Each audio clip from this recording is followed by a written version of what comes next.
এক 74 মেন ধারা আর এক হলো উপধারা বা সাব আর্টিকেল।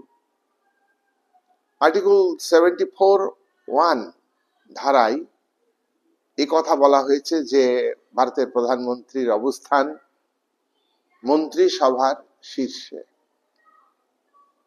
প্রধানমন্ত্রীকে মন্ত্রিসভার মধ্যমণি, প্রধানমন্ত্রী সমপর্যায়ভুক্ত ব্যক্তিদের মধ্যে অর্থাৎ মন্ত্রিসভার মন্ত্রীদের মধ্যে তিনি অগ্রগণ্য, তিনি এগিয়ে আছেন। শুধু এগিয়ে নন, তিনি সর্বোচ্চ স্থানে রয়েছেন, শীর্ষে রয়েছেন। আর্টিকেল 75(1) ধারায় অর্থাৎ 75 মেন ধারা আর এক উপধারায় বলা হয়েছে প্রেসিডেন্টকে অর্থাৎ রাষ্ট্রপতিকে প্রধানমন্ত্রীর সুপারিশ ক্রমে প্রধানমন্ত্রী যে পরামর্শ দেবেন রাষ্ট্রপতি, সেই পরামর্শ অনুযায়ী অন্যান্য সমস্ত মন্ত্রীদের কেন্দ্রীয় মন্ত্রিসভার প্রধানমন্ত্রীকে রাষ্ট্রপতি নিয়োগ করেছেন। তারপর রাষ্ট্রপতির পরামর্শ ক্রমে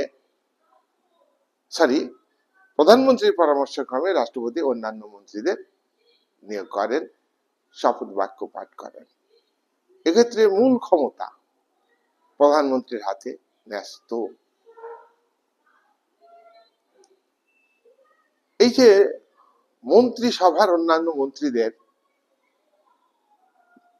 কে কোন মন্ত্রী হবেন, কারা কারা ক্যাবিনেট মন্ত্রী হবেন, কারা কারা রাষ্ট্রমন্ত্রী হবেন, কারা কারা উপমন্ত্রী হবেন, সবটাই প্রধানমন্ত্রীর ইচ্ছা অনিচ্ছার উপর নির্ভর করে। তবে তিনি দলের সঙ্গে আলোচনা করেন, দলের রাজনৈতিক পরিস্থিতি ইত্যাদির উপর নির্ভর করে তিনি নিজের লিস্ট তৈরি করবেন, লিস্টটা রাষ্ট্রপতিকে দেন, রাষ্ট্রপতি তাদেরকে নিয়োগ করেন। এই যে ব্যবস্থা, এই সিস্টেমকে ফলো করে এটা বলা যায় যে ভারতের কাউন্সিল অফ মিনিস্টারের দ্বারা পরিচালিত সরকার তত্ত্বগতভাবে সংসদ বা পার্লামেন্ট, প্রকৃতপক্ষে কাউন্সিল অফ মিনিস্টার আরো বাস্তবসম্মত ভাবে বলতে গেলে কাউন্সিল অফ মিনিস্টারের মেন হচ্ছে প্রধানমন্ত্রী, ক্যাবিনেটের মেন হচ্ছে প্রধানমন্ত্রী। তাই একে ক্যাবিনেট পরিচালিত, মন্ত্রিসভা পরিচালিত সংসদীয় শাসন ব্যবস্থা না বলে